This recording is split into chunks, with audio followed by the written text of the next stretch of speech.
welcome to the Stoa.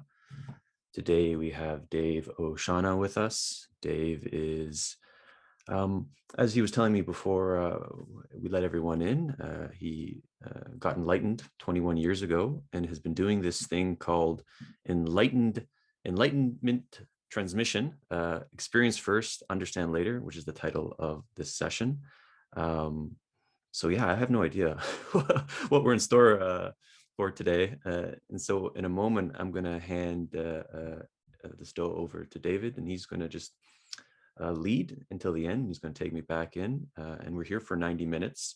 I imagine he'll elaborate a little bit more on the protocols, but there's going to be interactive portions. So just unmute yourself when you're being interacted with. This will be on YouTube, so just keep that in mind. And let's see if there's anything else on my end. Yeah, just keep yourself off mute if you can. And everyone is welcome to have their video on. You won't be on YouTube again if you don't speak, but it'd be good to have some light in the Stoa so we can see your beautiful faces. So that being said, I'll take it over to Dave. Welcome to the Stoa. Right, thank you, Peter. So those of you who don't have your cameras on, you are welcome to put them on, because then we can have a connection, and connection is really important for what's going on here.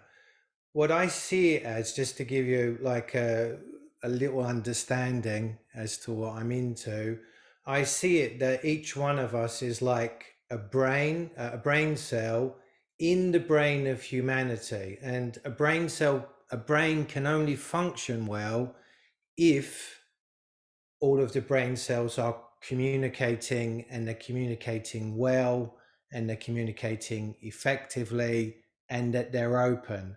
One of the things that human beings in this day and age at least don't do, and probably what you're not doing right now, is you're not communicating effectively. Right? So turning on your camera is one way to open yourself up to an interaction. The other thing that happens, and that's in the title for today's event, is that what happens around me is something called enlightenment transmission. I'm not borrowing that from any tradition. This is something that has been happening time and time again. And I've been doing this, or I've been involved in this thing that I'm sharing for 21 years.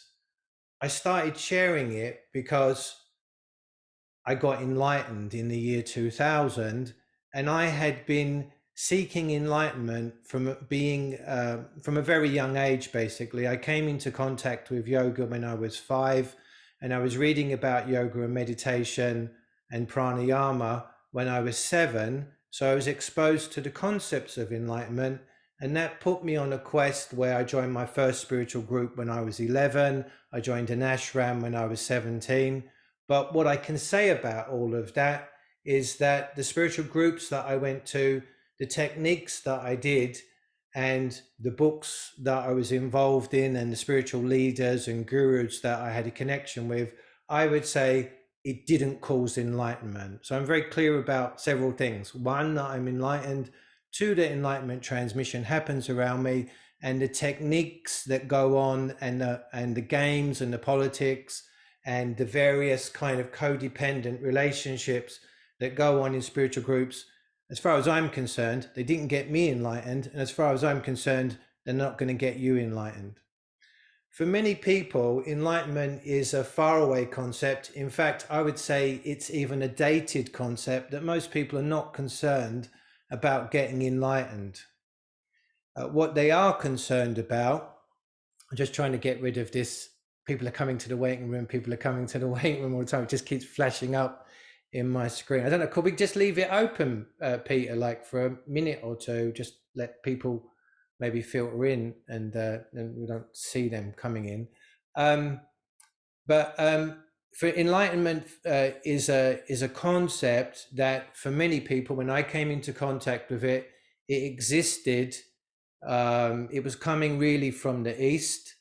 So the way that it's been mediated to the Western mind has come from the East, but the way it's been translated, I would say, probably wrongly, probably in an idiosyncratic way, probably in a cult like way, under the charismatic leadership of various Eastern people that came to the West. And I would say that still, although there's a lot more dialogue around enlightenment, there's a lot more investigation, there's a lot more communication, still, it is a very twisted concept that doesn't actually align with reality. My interest in enlightenment is only because I experience it and because I see others come close to it, come close to experiencing it immediately and in a very real and direct way. I'm not really interested in academic discussions about enlightenment. I'm not interested in discussing the past about enlightenment. I'm only interested in actually having a real and direct and tangible experience. That's all I'm interested in. The reason why I'm interested in it is because the way that I would define enlightenment is not something far away. It's not a reward that you get because you've lived many good lifetimes and done many spiritual practices and you've got good karma. Enlightenment, as far as I'm concerned, is a restoration process. What it means is that you're actually getting back what you lost. You're not actually getting something that you're just hoping to get one day in the future. Enlightenment is where you go back to the original innocence, purity, and the intact consciousness that you had when you first appeared as a fetus. As a fetus. Because as soon as you appear in the fetus and you're in your mother's womb, you're now already going off track. It's in the womb that all of your bad programming starts. You're still quite lovely and you smell nice and you're quite pure when you pop out of your mother's womb, but you've already lost some of your purity and innocence. And during the next year or two, living life as a baby and as an infant, that purity, that innocence, that spontaneity, that openness, that love, that joy, that intimacy will be lost. And in my experience, with the people that I come into contact with, they don't remember that time. So to talk about that time, you can't have a conversation about it. And so to talk to you about the innocence and the purity that I still see exists somewhere inside you, you can't talk about it. So all these conversations that people are having about enlightenment is actually divorced, disassociated, it's fanciful, it's in a fantasy land. It has nothing to do with that innocence and that purity. The only way to get you back to it is really to get you moving towards that experience. I see enlightenment as basically being yourself and living it. And that's quite important. It's being and doing, because a number of people would say that they know who they are, but they're not living it. If you really are established inside of what you are, nothing else exists. You cannot be anything else. A person who says that they know who they are, and many people mean that intellectually, and they don't know who they are, because basically knowledge, language, and concepts aren't reality. Knowledge, language, and concepts are broken, twisted, and inadequate. And they're also actually engineered by thousands of years of control of societies to make sure that you're never going to rest in your being. So this infects spiritual groups and spiritual teachings and hierarchical power structures and all kinds of things. Basically, language is a problem. And if you know the story from the Bible that's called the Babel, the Tower of Babel story, basically most people's brains, their minds, their language, and their relationships and their sex lives, I throw that in there because I know like the star is into sex. I've seen that around all the literature and videos. I don't know how many of you are around the Stoa. It's new to me. But their sex lives, their relationships their way of relating to themselves. Basically, there's three types of relationships: how you relate to yourself, which you probably don't; how you relate to others, which you probably don't; and how you relate to nature, which you also probably don't do.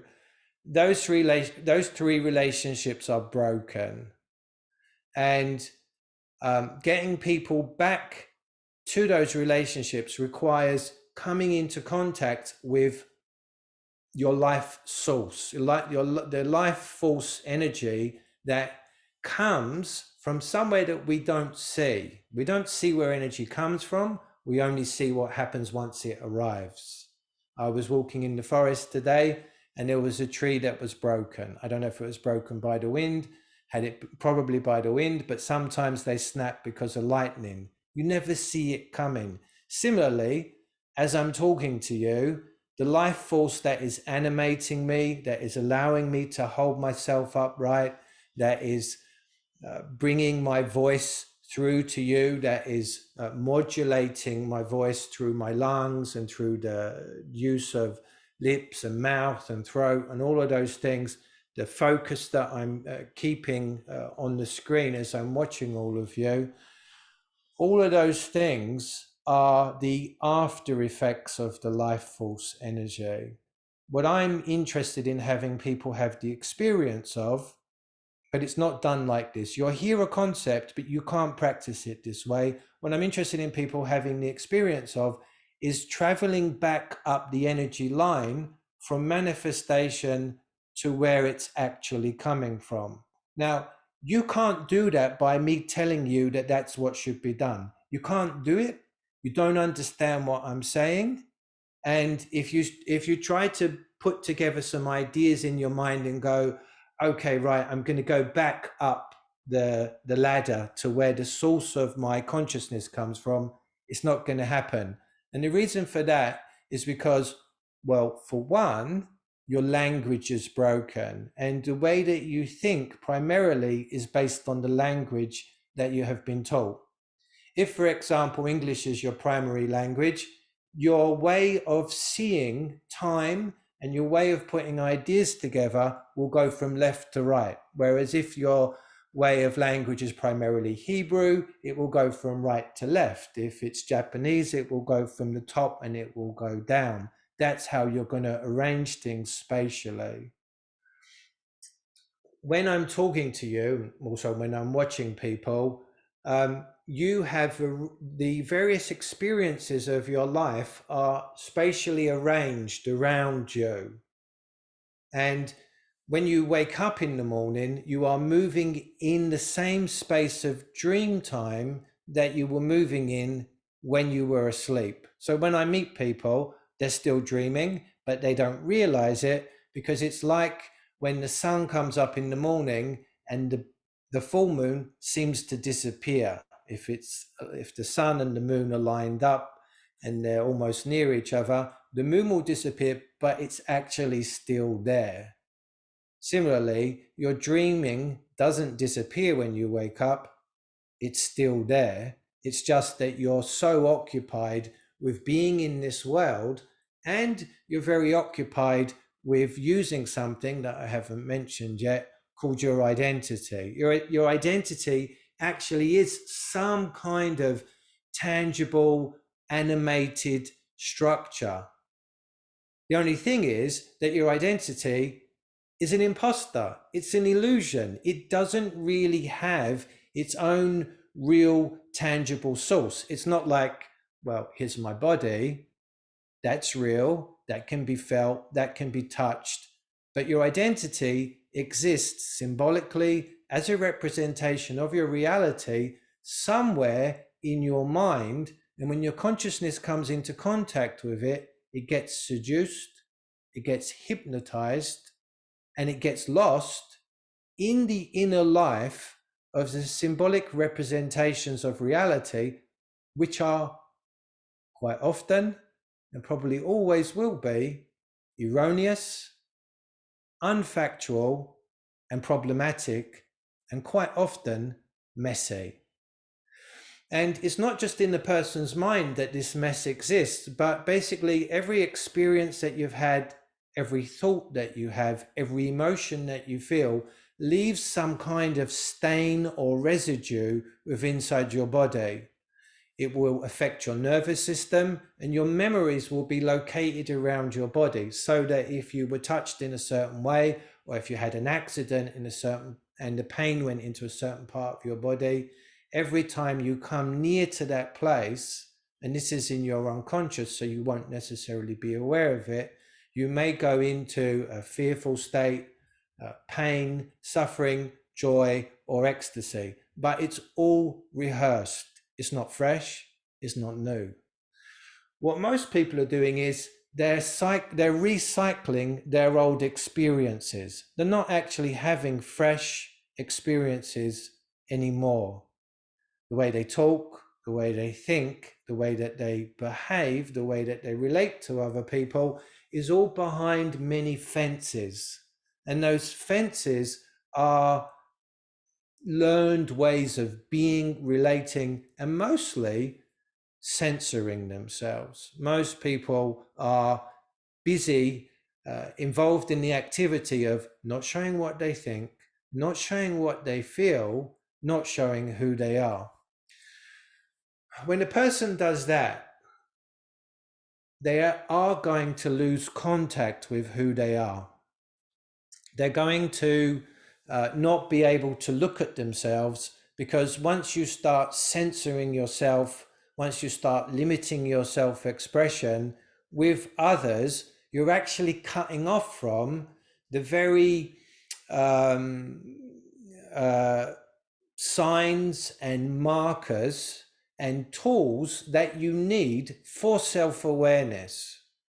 This is basically like if you stick your hand in a glove, then you're not going to be able to feel the world. So you might be protecting your hand from the cold or from toughness or roughness.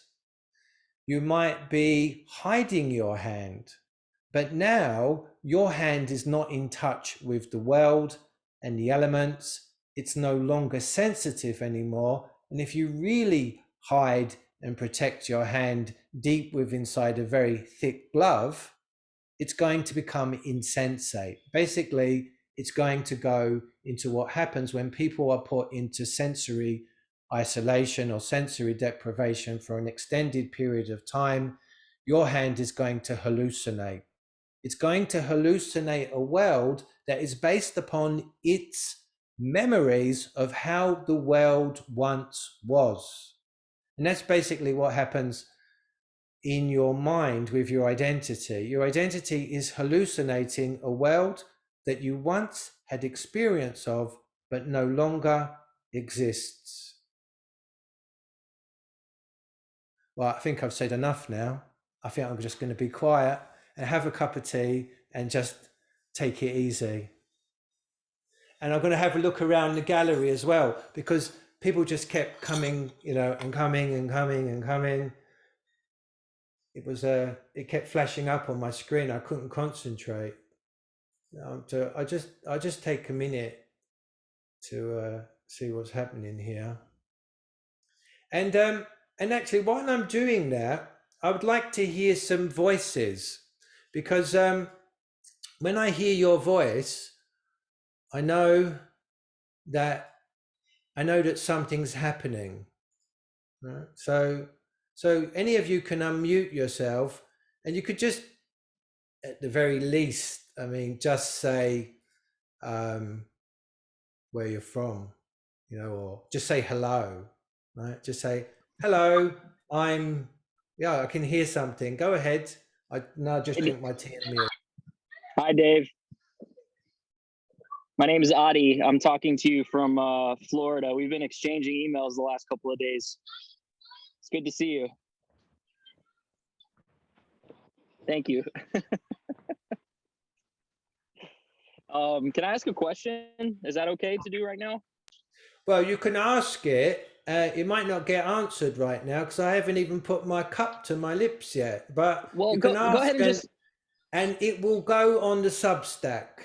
Okay. Well, why don't you just enjoy your tea for now, and I'll just bask for a little while, and then we'll touch base at the end. we get some more Baskin Robbins. We hear some more voices. Okay. I'm Ed. I'm in Wales. Hi, Dave.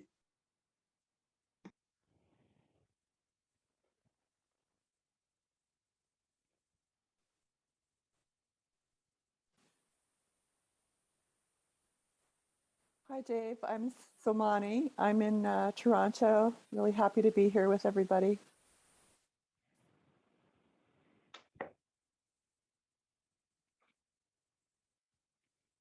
Hi, Dave.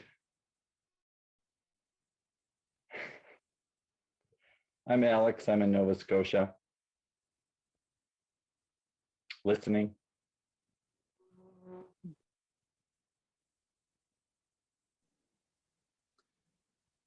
Hi, Dave. This is Jasper and Rita Yes, I'm Rita, and he's Jasper. from Seattle. Don't think that I'm Jasper and he's Rita. Together we are Simone. Yes.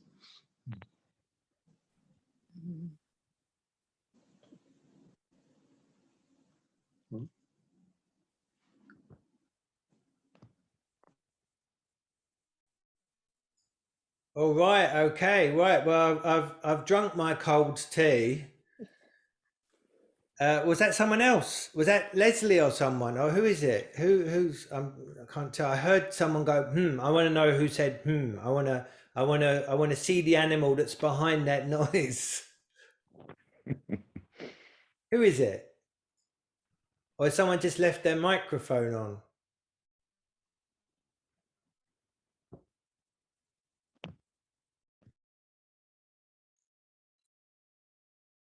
I'm muting myself. I leave that to Peter to mute people then if anyone's left their thing open.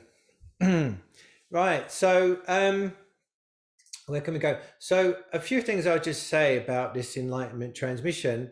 So I've been doing this for 21 years, and in my experience, people don't necessarily know that they're in the field. What I would call the Enlightenment transmission is our mutual field, right? So it's not some one-way thing where I'm some big source of radiation and I'm invisibly like moving my Kreskin, like, if you know what Kreskin is, my Kreskin like fingers towards you, and I'm just blasting you in a very conscious way. Whenever human beings and whenever living organisms, in fact, come into contact with each other, they set up some kind of, to use a reductionistic term, they set up some kind of biofield, right? It's around all living things. Now, with the human biofield, because we're masking who we are, we actually, our biofield is what's called in electricity. In electricity, if you have electricity coming into your house and there's a noise in the current, the wiring's not very good, that's called dirty electricity. When you get a dirty signal, it's very hard to decipher it because you have a lot of noise. And normally most people are involved in relating to and putting out a lot of noise. Do you ever get that feeling that you're not really connecting to someone, even though they say hello to you, even though they're right in front of your face, even though you might be sleeping in the same bed with them for years and you still can't find them? Someone's smiling, so someone's communicating, someone's laughing now. Most of you aren't. I mean, and why is that? You can put your answers in the chat box. Either you've never had someone in your bed, you never had someone in your bed for several years, you're too traumatized to put your hand up, it's too sad. You can put your reasons in the chat box. Now you see, a person is basically a book of secrets, right? That's pretty much what they are. And if you want to get to know someone, you're forced to be a secret agent, right? You're like, how can I figure this person out? I mean, what did they say? What have they been saying? And this doesn't make sense. They must be hiding something. I wonder what methods I have to employ to find out who I'm actually married to for the last 50 years. Right? That's pretty much life on earth at this time. You don't know if your partner's going to swing to the left. You don't know if they're going to swing to the right, politically speaking. You don't know if they're going to sneak out and get the COVID jab. You don't know if they're going to jab you in the night. You don't know. You don't know people around you. That's how people feel. The thing is, though, is that we do have an ability. We can be human lie detectors. We have an ability to tune into and to measure and to weigh the purity of a person's soul. Now, we're not really weighing and measuring their soul.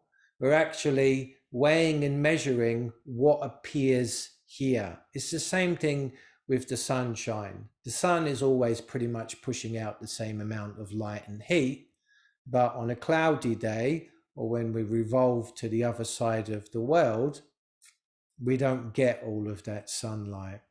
Similarly, we don't get all of the light of someone's soul. Now, I would say, reason why we really suffer, the reason why society is a mess, the reason why families are dysfunctional, the reason why couples don't get on with one another is basically that the light of the soul isn't being shared. And that the only way that we're going to have peace, love, and joy on the planet is when the light of the soul is being shared. And so for me, it's the number one things to sort out. Even if I just get only one person to turn on, that's a chance that that light will continue into future generations. My concern at this time is I have a few concerns. One is that I'm going to die soon. I mean, anytime, it's fine by me, but I'm going to die soon. So I'm not going to be able to continue this. Next thing is that the participants who come to my events every week, they're going to die soon too. So they're not going to be able to transmit or to transfer anything.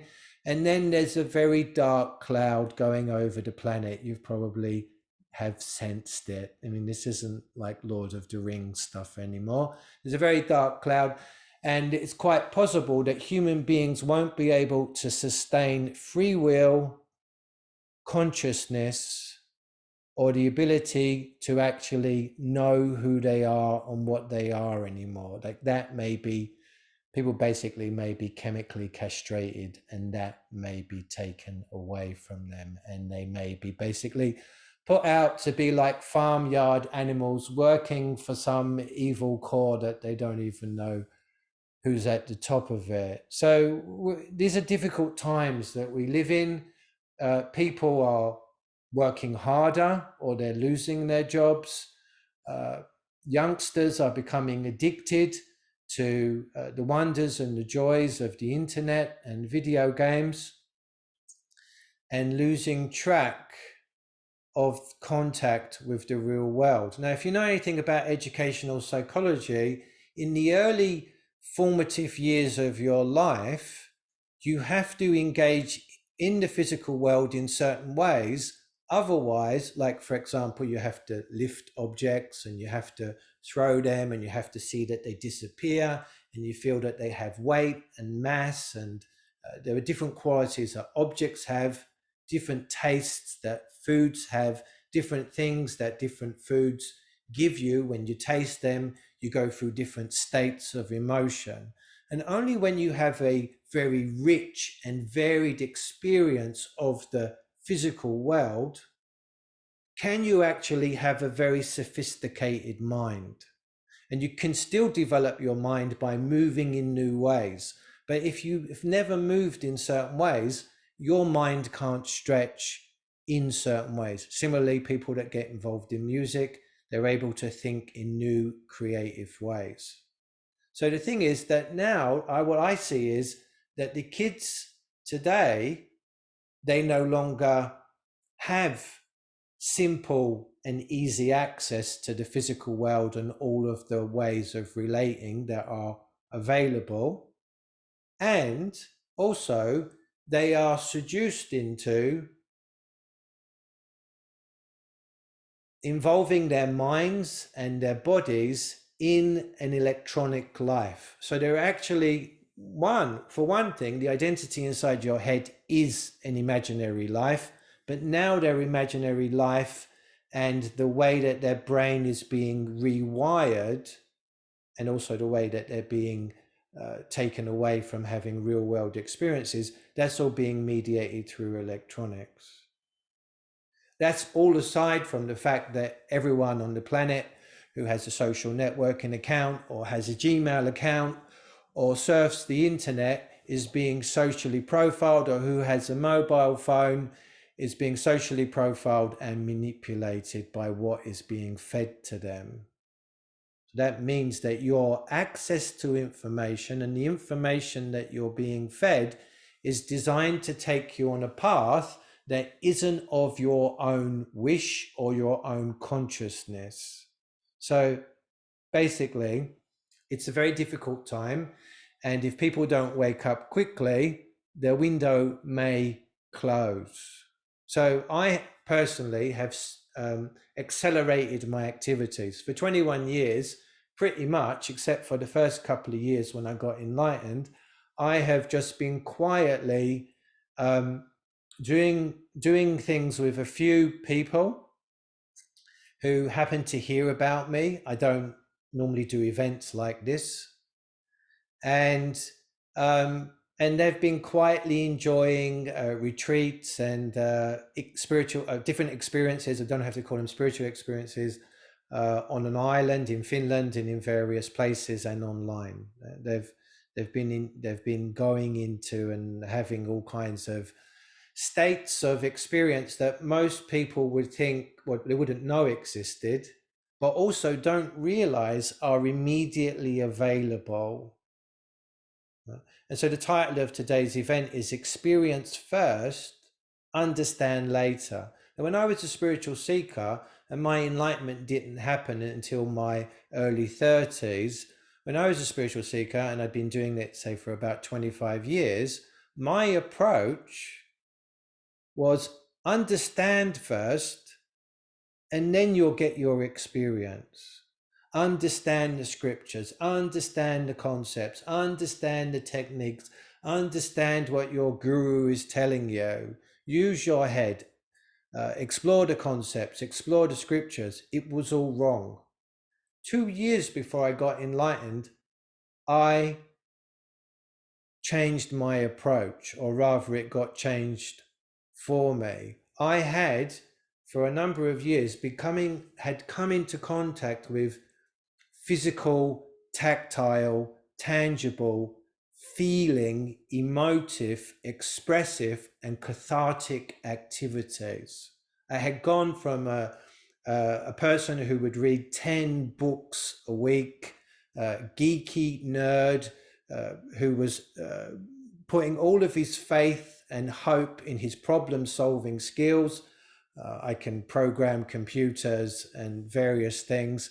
And I thought that this is going to free me, not realizing that whilst I was invested in all of those mind activities, that I wasn't paying attention to the very architecture and machinery that was allowing me to think. And I wasn't paying attention to my body sufficiently, although I had been and continued to do various kinds of physical practices that are associated with spirituality and the moving of energy. But I didn't allow my awareness to dwell inside my body sufficiently long, because I was always monitoring, as you might be, my progress and maintaining the techniques that I was doing with my mind. Now, you're not going to make progress in discovering who you are and having strong life experiences. You're not going to make progress with that if you are involving your mind in an analytical way, if you're trying to remember what's happening, if you're trying to make a record of what's happening, you are always going to be divorcing yourself. Imagine, for example, a married couple, when they get down to the act in the bedroom, and they're like, sorry, I have to journal this. This is actually a very good technique. I really like this. I have to write this down. And then off they go again. And 5 seconds later, well, I'm having a feeling when every time you do that, I must record that. Okay. That's basically what people do with their minds during meditation, qigong, yoga. They're like, I wonder if I could Snapchat this now. Well, wouldn't it be handy if my phone was here? Okay, Instagram, here I am doing yoga. This is how the world is becoming. Now, I think all of you here, you're not teenagers, right? You're older. So you don't realize how thick and fast this new culture of recording and broadcasting and exteriorizing, which is to experience and see yourself from outside as an object, as a promotion, and as a production. Now, anyone who knows youth culture and YouTube broadcasting and the various other things, which I don't know some of them, I'm quite sure I don't know them. Anyone who the gallery keeps moving around in weird ways. Anyone who, someone's got their camera off and so it's just dark. Anyone who, anyway, so that's what the kids are doing. You haven't got a clue, but you have already been going exterior to your experience. You have already been overly thinking your experience. Quite sure why everything keeps moving around. And every time you do that, it's basically like a guitarist. You're taking your finger off of the guitar string. You're like, you're playing a few chords. You're going, yeah, I like the sound of that. Then you're taking your hand off to write your notes, because your awareness will normally only be able to be inside your mind, or it will be anywhere and everywhere else. So when your awareness goes inside your mind, you start dealing with a virtual reality. And if you've seen anyone wearing virtual reality goggles and they think that they're sliding down a really long slide, you see them panicking. They start holding on to the chair and they all of their energy, their nervous tension, their consciousness is completely caught up in the sorry, just the screen moving around is distracting me. They're completely caught up in the virtual reality. And that's how people are. When their awareness goes into their mind, they don't realize they're in their mind. They can't detach from their mind, no matter how they try. It doesn't matter if they've been advised to detach from their thoughts. There's no way out of it, because when a person tries to detach from their thoughts, they're normally using their thoughts to detach from their thoughts. And you might be able to trick yourself into detaching from your thoughts, but most people use a third party. Now, I'm a third party. Other people use alcohol. Some people use drugs. Some people use very strong experiences where they try to shock themselves. I hear some people are using electronic brain machines. Now, just for the record, I just say this. I don't approve of psychedelics, and I'm not going to go into it today because I don't want to talk about them. I've just seen people lose it after one psychedelic and then get hospitalized for a year and a half, or rather they've been ungrounded for a year and a half. They haven't been hospitalized necessarily, but some people get hospitalized. Once people get hospitalized and then they're put on antipsychotics, now that's out of the frying pan and into the fire. Someone who starts taking antipsychotics is not getting off of that merry-go-round. The withdrawal symptoms are so severe that that person is basically owned, and they're on antipsychotics for the rest of their life. So messing with the precarious chemical balance of the body is hugely risky, and there are plenty of casualties. Now, are there casualties around people doing spiritual techniques? Yeah.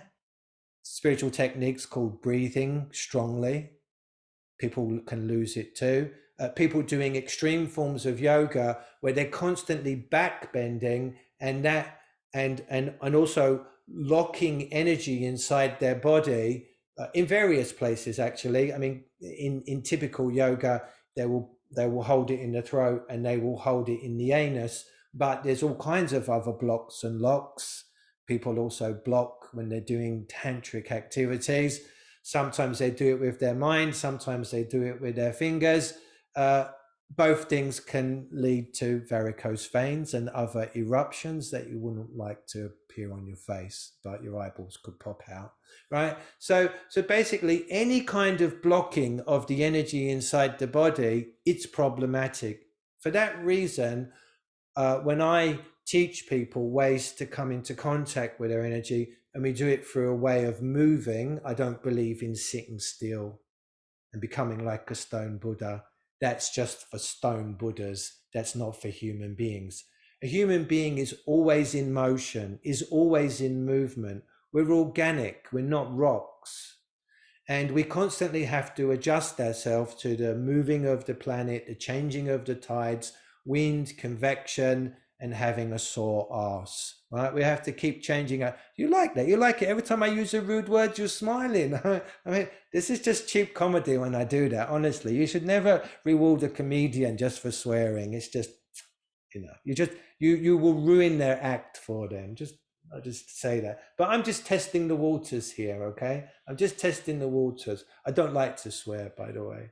I don't think people should use sexual words in a way that is derogatory to the sexual word, right? I mean, sex is a wonderful, beautiful act, and we should never use a sexual word as a term of offense, because basically it's not a term of offense. Although I will say, I know this is going on YouTube, sorry, mum, right? But if you call someone a wanker, means they masturbate, that is a term of offense, as far as I'm concerned. Right? But I won't go into that. But after 21 years, I started teaching about sexual energy. Why didn't I teach about sexual energy for 21 years prior to that point? Well, the reason is that basically, if you are a spiritual teacher, which I don't like to call myself a spiritual teacher, then basically you get lumped in with all of those seedy, sordid people who are trying to have sex and have been with the same partner forever, and we don't mix it up with anybody else. You get associated with those people, and people think you're just trying to get your end away by hinting at that you are some sexual superstar. So I've avoided talking about sexual energy. Also, I'm English, and it used to be embarrassing for other people. So I'm highly empathic.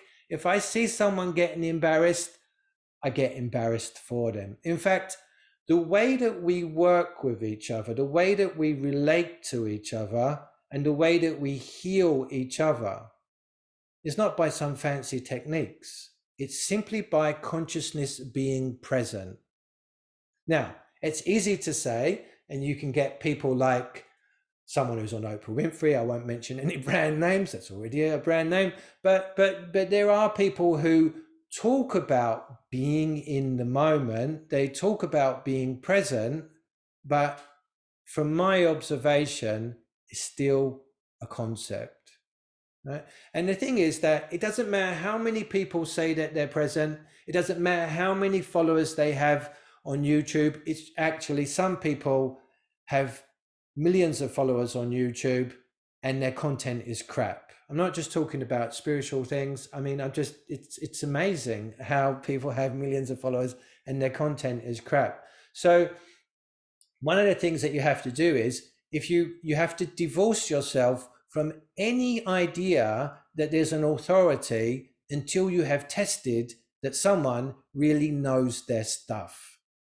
This was a mistake that I fell into, this mistake of trusting people, because basically I was a kid when I first came across, as I say, yoga, meditation, and yogic breathing practices. And so I was like, well, the book writer must be right. And then I went to a spiritual group, and they had a guru who was internationally famous. So it's like everyone was saying the guru's right. So okay, the guru's right. Then I was led to a few spiritual books, and they're saying the spiritual books are right. Okay, the spiritual books are right. And that was all that was available to me. One of the reasons why I started to share 21 years ago is because I was so fooled, deluded, tricked, frustrated, and miserable by being a frustrated spiritual seeker who was constantly had my heart broken. I was in a number of groups where the groups had to disband because of leadership corruption and other things that were going on. Also, the things didn't work. Also, people were just becoming weirder in the groups. And that is a very general thing that happens. As far as I'm concerned, the most grounded people are not in spiritual groups. The most grounded people are doing practices that use their body, and they might not even be involved in anything that's called spirituality. Right? They're people who, for example, are just digging earth to plant vegetables. They are people who go for long walks in the forest. They swim in the oceans. They have pets, and they really take care of their pets. They are people who understand the value of good ingredients in food, and they cook creatively, and they're in touch with their senses. They understand the energy that the food is bringing, and they can bring it together in an alchemical way. These are the people who are breaking through because they are breaking out. And what they're breaking out of is the deluded, misguided identity that was farmed down to them by their primary caregivers, which is code word for parents normally. But not everyone was brought up by their parents. And where your parents got their identity from, well, they got it from their parents. And this goes back thousands of years. And what we basically have is we have thousands of years of hand-me-down old holy socks. I don't mean holy in a spiritual way. Basically, imagine that you're now wearing the woolly socks that your ancestors wore a couple of thousand years ago. They won't be very functional or practical, and they won't smell nice. That's basically your identity. It doesn't do what you want it to do. Now, I know that there's a little bit of Christian orthodoxy around these parts, so I just quote the Bible for, to get street cred. Right. So basically, this problem of not being able to do what you want to do, but instead finding yourself doing what you don't want to do, sometimes that just means you procrastinate. You're just like, I really want to do this, but I can't. Like, I want to be healthy, but I can't do it. Or I don't want to burst out with anger, or I don't want to be afraid of saying something and shy and retiring and unable to have a confrontation, when actually I need to have a confrontation. I need to get it all out. I mean, basically, if you're in a relationship and there are things that you're hiding from your partner, well, that's just going to continue to the grave. And when you die, your face isn't going to be very happy. And that's like the worst embarrassment, dying with an unhappy look on your face. I can't think of anything worse. Think about it. Well, you could soil your pants, right? Which is why in a particular culture, which I won't reference them because, I might get upset emails, but they always carry a spare pair of underwear around just in case they have an accident, and then they have another accident, and then they go to hospital and they don't want the doctors to see the secondary accident they had after the primary accident. There are some things worse than dying. Loss of face. And what most people are doing, and let me look at the time, what most people are doing is they're actually maintaining their face. They've got several imaginary faces. They've got their personality, they've got their reputation, they got their identity, they got actually how they look, they got their social standing, but basically it's their imagination. They just see themselves a certain way.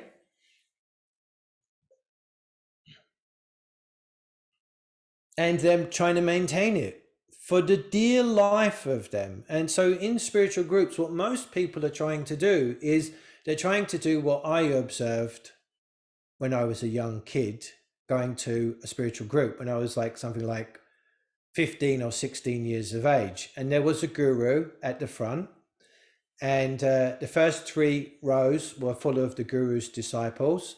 And I was at the back, shy, inarticulate, diffident, stuttering, asking a question, trying to understand what the heck is going on here, but trying to ask a sincere, authentic question from my being. And the front row, the 3 rows at the front were full of white clad, smiling disciples.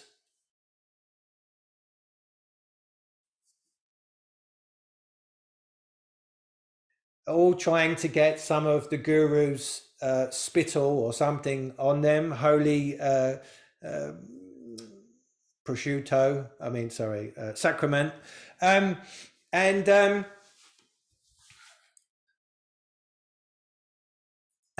I didn't see it. Oh, that's very funny, Peter. Well, I'm glad that, you know, that's called evolution of the production values. So, anyway, so they so I told Peter he can make funnies. I appreciate funnies, but I won't necessarily be able to see everything that you write. So anyway, so the first 3 front rows turned around with their fixed smiles, turned around at me, and then turned their fixed smiles into chimpanzee grimaces. They showed their teeth like this.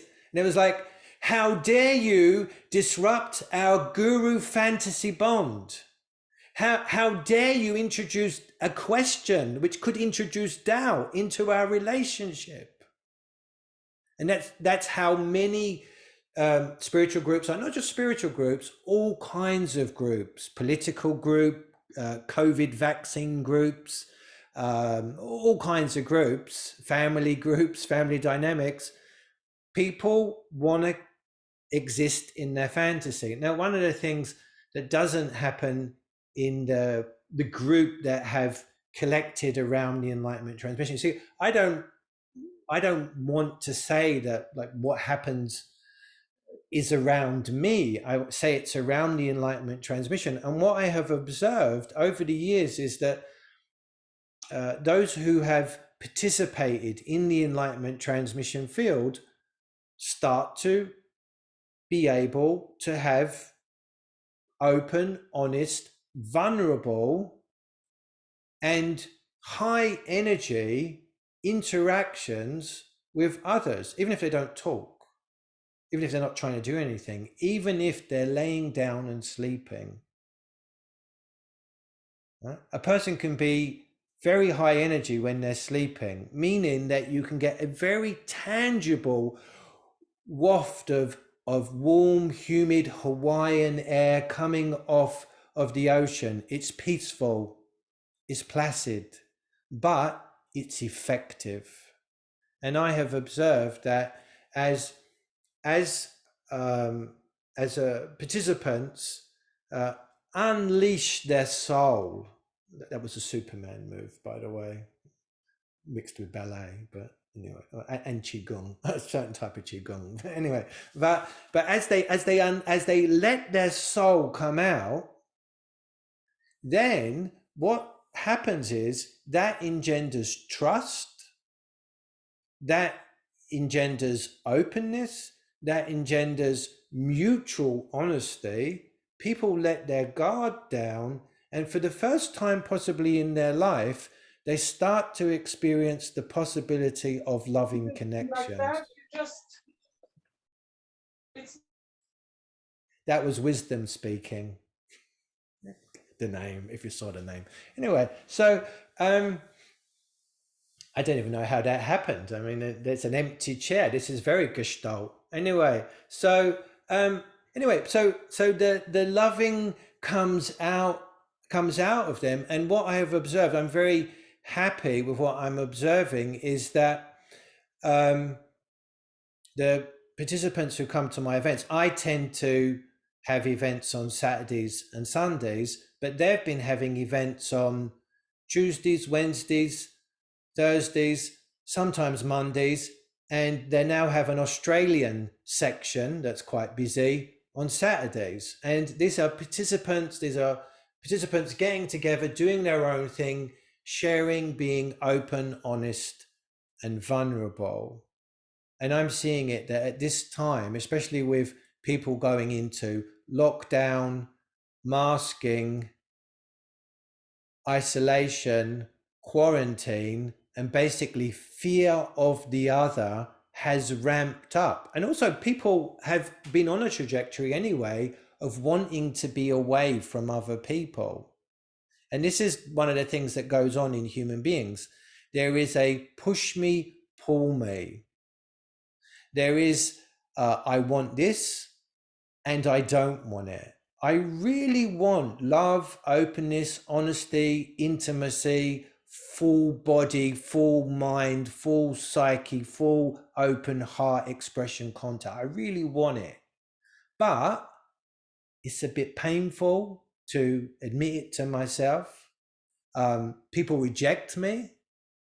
When I come into contact with other people, I also come into contact with their pain and suffering. I find it overwhelming. Some people, when I open myself up, are going to manipulate me. My parents manipulated me. I'm afraid that others will manipulate me too.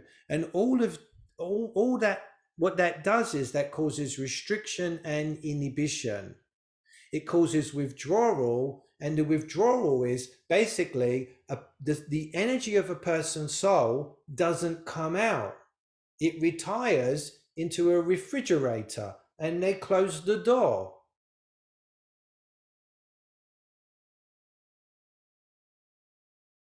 And when there isn't contact, there isn't the sharing of information. And by information, I don't just mean people talking about information.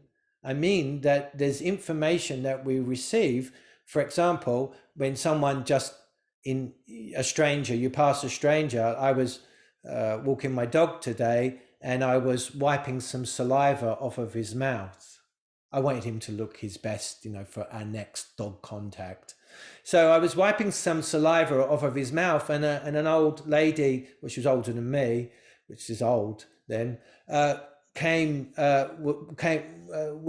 walking past, and as I looked up, she had this big smile on her face, and I realized that I had a big smile on my face too, whereas I wasn't expecting that. And I was like, we both bloomed at that moment. Our suns both came out at the same time. Yeah, this was a nuclear reaction now, two suns coming together. And she went past, but the feeling lasted. And I thought that must have been really nice and pleasurable for her. I've done my good deed for today. I can actually start just doing nothing. No, not really. I'm just joking. That's how most people think, though. They think, look, I just walked 100 yards. I can now eat some junk. Some people do. That's how they think.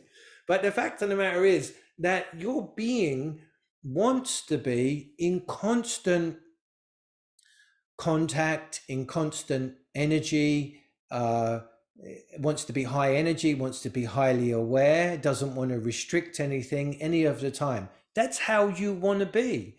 But you'll act like shy, reserved, retired.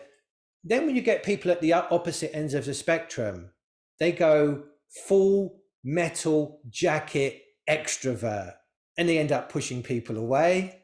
They leave their own feelings and their own heart behind. They're just basically a thrusting, throbbing penis that is like a heat-seeking missile that isn't connected to the heart anymore. Just thought I'd throw that in, a bit modern. Right, anyway, right, so, but they're not feeling. they are basically the Terminator meets human relationships, and those kind of people are supported in spiritual groups. This mentality of, when I was a young spiritual seeker, kill the ego, even kill the mind. Like, there wasn't even this understanding that whoops, oh, that's I got my reminder about wrapping up. It came too early. I'm going to miss my cue now. It came on much too early. Anyway, so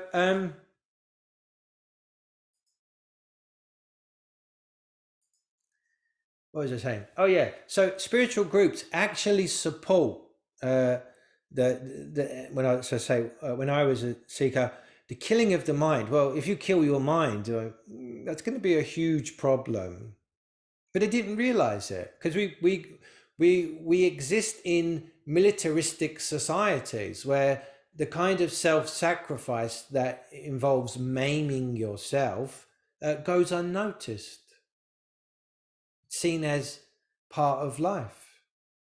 But if you injure your vehicle, your body is your vehicle. Inside the vehicle of your body is this very delicate, sophisticated, intelligent, accurate, and perceptive nervous system. Right? The human body is basically a carrier of the nervous system. So you don't have to go from the anatomy and physiology map, but just feel how the nervous energy goes through your body from top to bottom. And the reason why you shouldn't follow the anatomy and physiological map is, one, you'll be using your mind, and two, you're going to miss things, because energy is being communicated and translated all over your body in lines, in spirals. It jumps from one place to another. There are correspondences in your body. And this kind of understanding is in the acupuncture maps and in traditional Chinese medicine, and in other places as well. It's in Western body work as well, if you can find it. The thing is that a person who doesn't have the paradigm in their mind to accept something might exist that they haven't been taught about in their limited understanding of science, will block out that they're having an experience. And this is again where a person's belief and a person's mindset actually that's a restriction, actually restrict them from having a perception of what's going on. I just need to get some tea. It's almost come to an end. Let's hear someone's voice while I'm having my tea. Just hear a voice, you know. If you want to belt a few lines of a song, do that. Whatever you want to do. Kermit the Frog, right? You can do Kermit the Frog. Yeah, you can burp. I don't mind. Hi, hello, Dave. I'm third party too. I want to be on YouTube because I have a channel. I don't have a lot of viewers on it. Last World. And hello, everybody. Nice to meet y'all. Right, thank you, La Healing Arts, for that musical interlude. And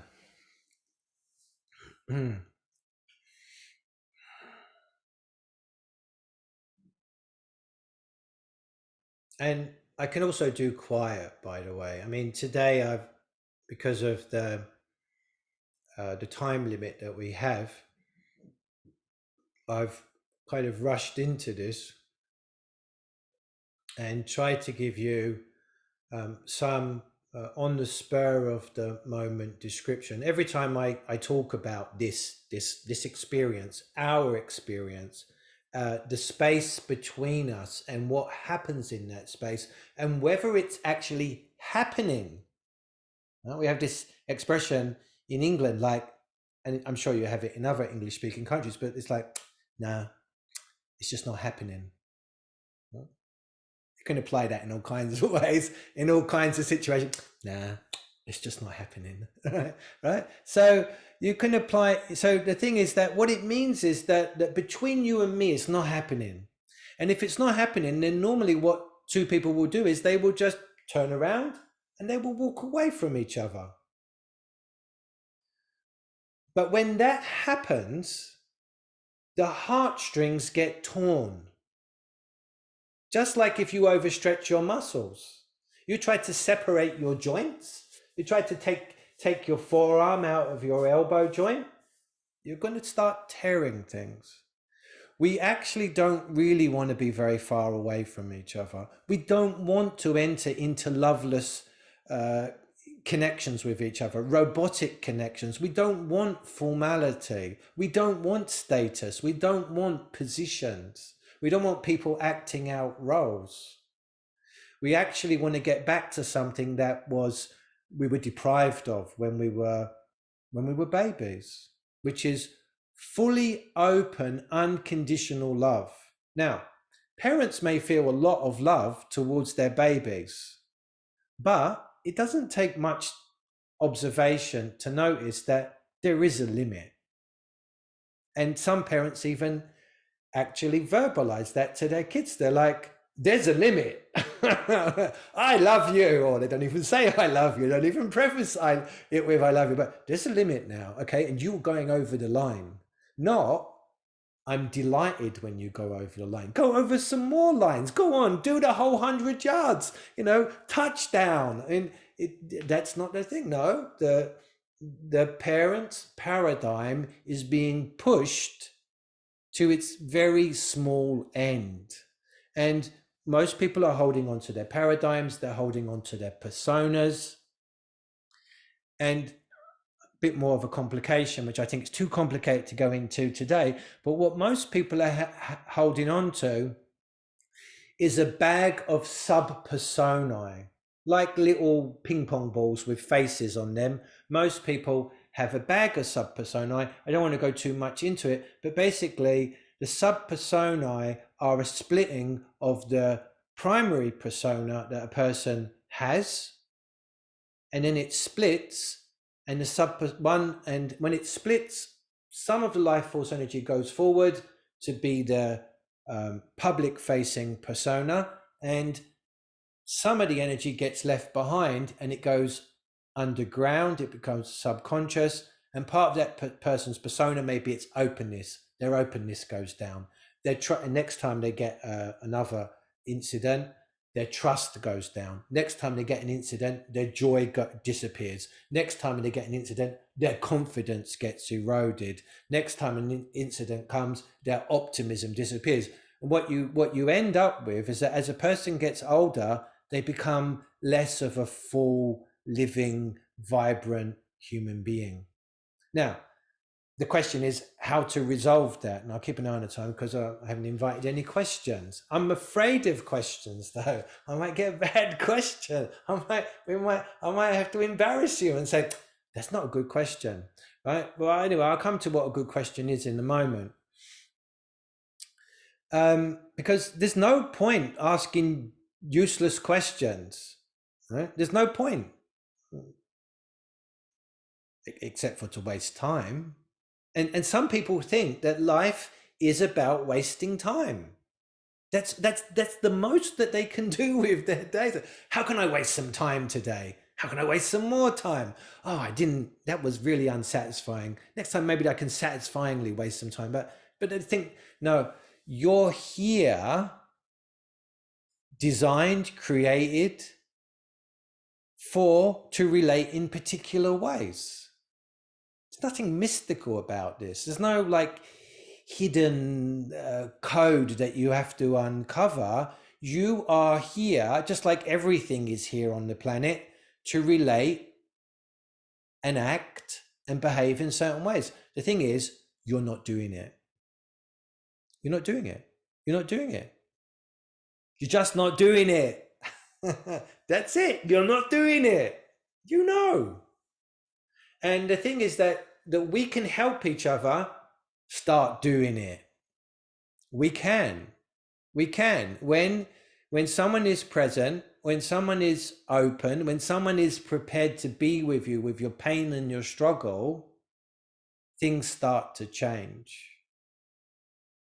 And that really is, and I should go to questions now, that really is one big distinction that happened in the psychotherapy industry, with psychoanalysis and the psychoanalyst being distant from their client, even being behind the couch and not having any visual contact with them, and a therapist being present and giving their presence. But nonetheless, just because someone's been trained in a technique doesn't mean that it works very well. Okay, right. Well, look, I'll tell you what a good question is. A good question is something that is about your person, that is personally your experience, that doesn't refer to philosophical or political concepts or make any big words. It's about you.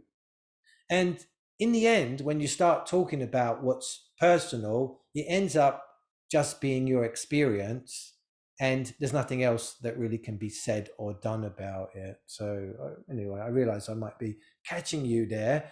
It's easy to pontificate and to hair split and to get philosophical, because basically you're dealing with concepts and they're infinitely splittable and recombinable, but it doesn't lead to the kind of coming back to yourself that you so desperately want and need.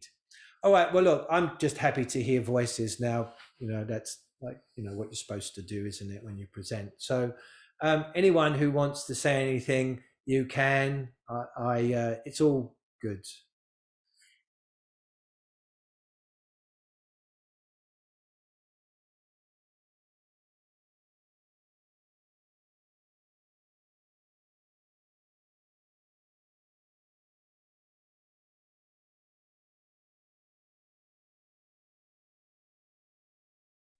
You're muted, Dave. Oh, right. You don't have to ask permission because I won't see you possibly asking. So just jump in and let that be the motto for life. Just jump in.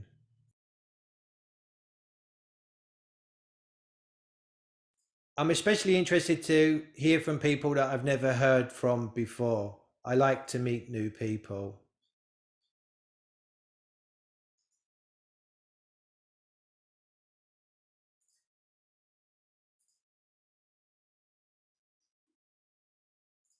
Oh, well, that's it then. Hello, Ella. Hello, this is Ella. Oh, it says unmuted now. Can you hear me? I can. Super. I'm Ella, and I'm coming to you from the southwest coast of France. So I'm here through Jason Horsley. Okay, right. Well, thanks for making yourself known. And I'm so happy to hear that, you know, you're at least in a nice location. I mean, I don't know about the rest of what's going on over there, but anyway.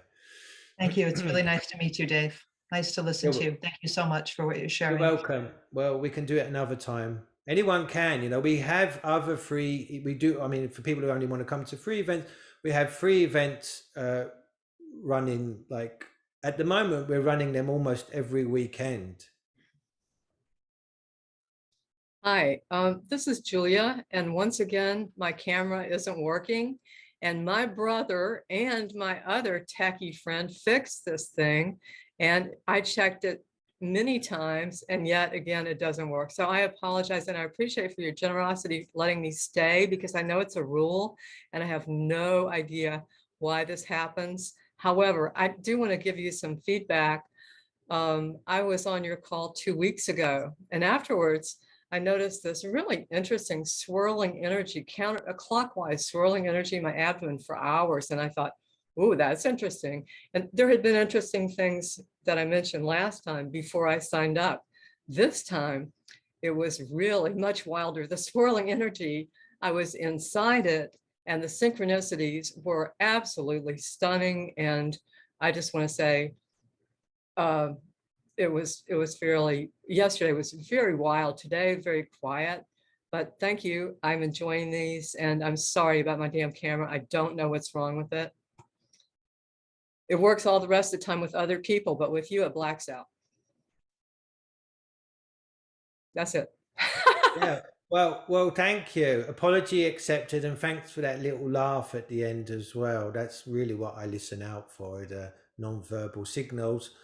And you adequately compensated for your visual disappearance and tech stuff. I actually like getting involved in tech stuff too. It's not just minds and psyches and bodies, although I don't touch people's physical bodies. I haven't done that for years because I don't need to, but I used to work on people's bodies a lot. I loved it.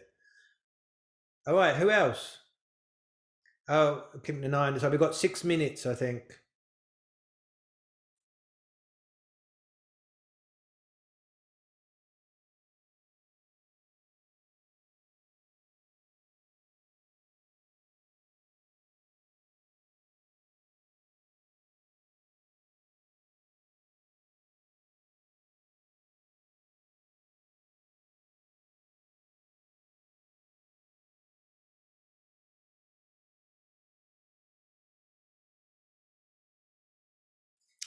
I do love a bit of silence,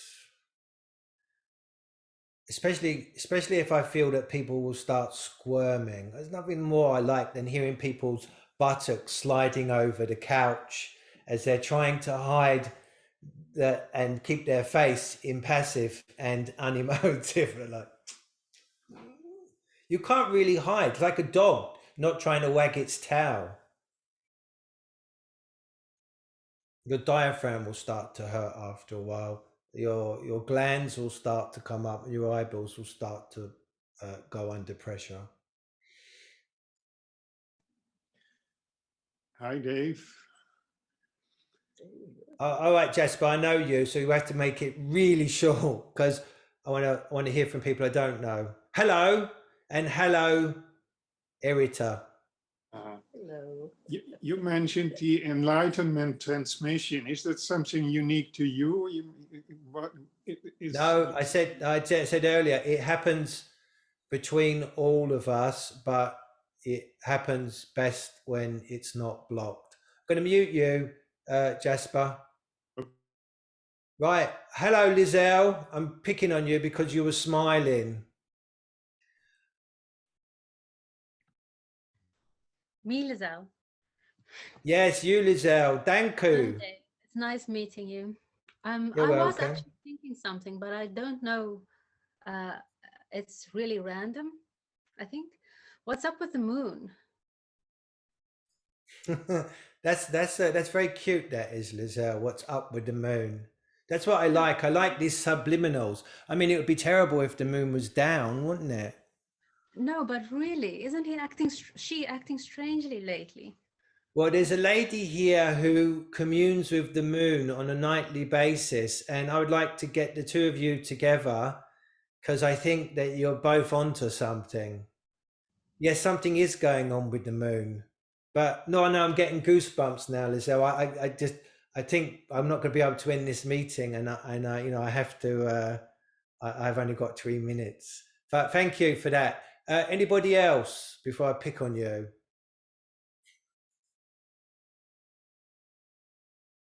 I'd like to pick on all of you, but there's not going to be time for it. Some of you have to be invited to dance. So just make your way over to my website, join my newsletter, and you'll get information about free events. My website is daveoshana.com, spelled like my name. And I should call it enlightenmenttransmission.com. I do own the domain called enlightenmenttransmission.com, but technology moves slower than my lips.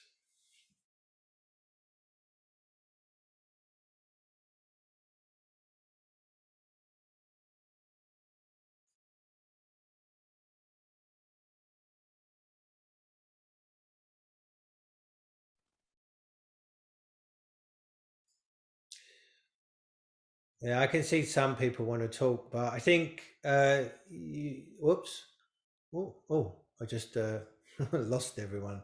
I think you're going to lose the boat. So you're going to have to email me, make contact with me. I recommend that after this event that you do something like quiet quality time. Take a shower, lay down, go for a swim, walk in the windy air, walk on grass, and unpack. Let it unpack inside you, because you've had experiences, you've had thoughts, you've had realizations, you've had issues possibly come up. For as much time as you've spent here, which is 90 minutes, you want to give yourself at least that amount of time to unpack, and to do that at night, to do that every night. In that way, you'll wake up more peaceful in the morning, and you'll have experiences like the person who hasn't met me before. They just came to one meeting. You will start to notice. Not everyone notices that they're being transmissioned, right? You're being transmission, but you got to pay attention to yourself to notice that. That was in this event description, right? So on that, I want to actually be punctual and early. So I'm going to hand over to our host of the Stoa, Peter, and thanks for this, Peter. And Peter's got some closing announcements. Thank you, Dave, and thank you for coming to the Stoa today and transmitting some enlightenment. For more of Dave, you can check out his website, and this will be on the video description on the YouTube channel. And yeah, I guess I'll just plug in one event coming up at the Stoa that, if you liked what was spoken about here, you might appreciate. Awakening the Subtle Bodily, Embodiment Practice with Skylar Brown. That's November 10th, Patreon event, and more events can be found at thestoa.ca. So that being said, we'll close out now. Dave, everyone, thank you so much for coming to the Stoa.